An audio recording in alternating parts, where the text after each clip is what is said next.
to talk about the idea of an anxious personality or a neurotic personality or an OCD personality because I think that often can become a barrier to recovery. To get started on this though, let's go way back to when I was a kid. So one of my earliest memories is of being anxious and obsessing and engaging in compulsions. And here's how it basically went. I went over to the house of a friend of my brother's. So I remember it was in the summer and we went over there and we were playing. I can't remember what we were doing. We were probably building time machines out of Legos or whatever kids do.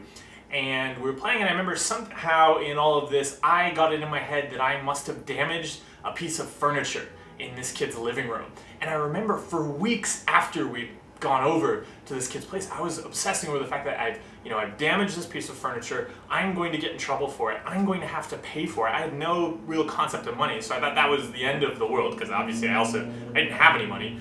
And I was constantly checking, so I remember there were other events where this kid was at, and I remember constantly checking to try to see if the way he was acting meant that I had damaged this piece of furniture or that he hated me because he'd gotten in trouble for it and he was trying to find the culprit. And I thought about this for weeks, just like really, really upset and no way to check or be certain that this hadn't happened.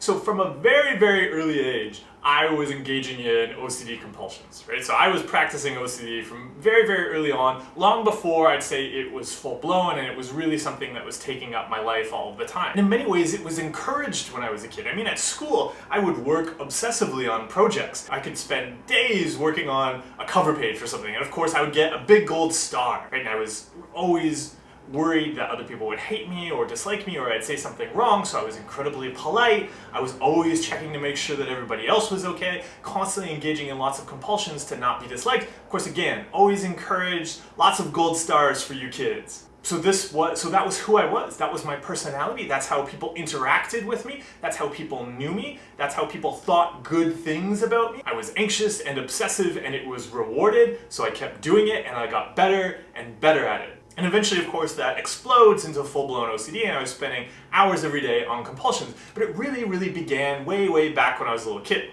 But this raises a really interesting nature and nurture question. So, did engaging in the compulsions and getting those rewards, both external and internal, like things like relief, getting rid of feelings, trying to control feelings, all of that stuff too, and of course getting lots of gold stars from people outside of me, did that lead to me having an anxious personality?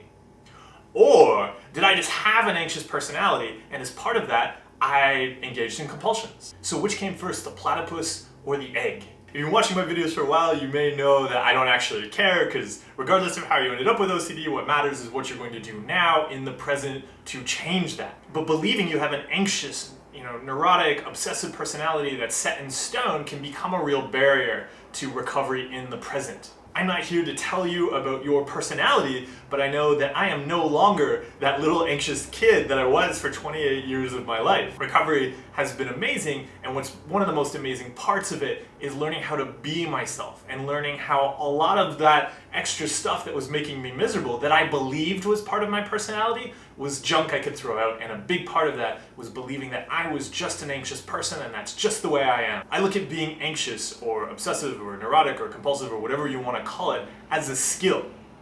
I practiced that skill for years, ever since I was a little kid. Now think about any skill at all. If you practiced it from a very, very young age, every day, and pretty much any chance you got every day, you would be incredibly good at it. And that's what happens with anxiety. I practiced being compulsive constantly, so I just got better and better at it. So let's look at a different example. Say you have a kid who starts at a very young age to play sports. So particularly something like running, like long distance running. And imagine that they run long distances all of the time. Very, very quickly, they are going to be more capable at running long distances than any other kid their age who isn't also running long distances all the time. They're going to be more capable of running long distances than most adults, especially adults who don't exercise. As that kid grows older, that kid continues to run all the time and practice running, and they make other changes in their lives and they meet other people who run, so they have other people to run with and to challenge themselves with and push themselves with, and they start to get rewards for running, right? It's encouraged. They get prizes. Their friends are also runners. They spend their time on weekends with other people who are running. They enjoy it. They start to shape their sleep and their work and how they eat and what they do at school around running. everything in their life starts to revolve around this system of running. They are going to get very, very good at running, and running is going to seem natural to them, and everyone else is going to see them as a runner. All of that practice is going to change their body. As their interest in different sports evolve, they're always going to excel at things that have to do with endurance. They're going to like it, it's going to come easy to them, they're going to do more of it. Consistently practicing being anxious and responding to uncertainties with compulsions helps us become great at engaging in compulsions. It makes it easy for us to be anxious. We construct our lives around anxiety and compulsions and trying to cope with and check on and control uncertainty. Doing things differently can seem incredibly difficult, just like that kid who's been focusing on practicing endurance running. If they tried to do some other sport that requires slightly different muscles, a different approach, lots of sprints, lots of strength, they might not do as well. It might be very difficult at first. But if they started practicing that as much as they practice endurance running, they would quickly start to get better at that too. Their body would start to change to accommodate all these new exercises they're doing in that new sport. What I want to suggest to you is that our brains operate in a very similar way, and that the more we do something, the easier it gets. And doing things in a different way can seem very difficult and very stressful and very impossible. So we start to think, these things that are easier for me, that's just the way I am. I don't do those difficult things. I'm not that type of person. But maybe things like constantly engaging in compulsions and ruminating and being anxious and reacting to these feelings inside of you and trying to get rid of them, maybe that comes easier to you because you've been practicing it your entire life. When I started out on the path to recovery, acting any other way than I had caused incredible amounts of anxiety. It was incredibly, intensely difficult. And that's totally normal because that's how our bodies change. If you haven't exercised your entire life and you go out there and you say, I'm going to go and run a marathon right now, you can't do it.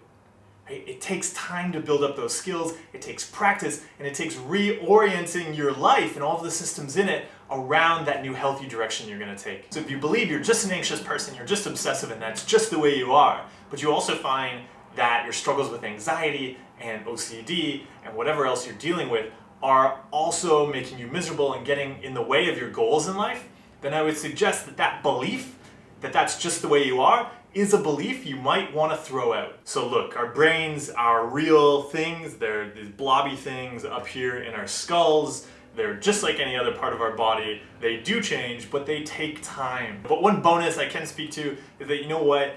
I put in 28 years of just heavy investment into OCD. Recovery does not take that long, and maintaining recovery is a far more enjoyable experience than all of those years I spent practicing illness and getting better at illness. So yeah, I gave up some compulsive skills, but the skills of recovery and of just being healthy and acting in a way that's aligned with who I am is far more enjoyable. So yes, it's a lot of work, but it is so worth it. And on the way, we do throw out some beliefs that we may have held our entire lives.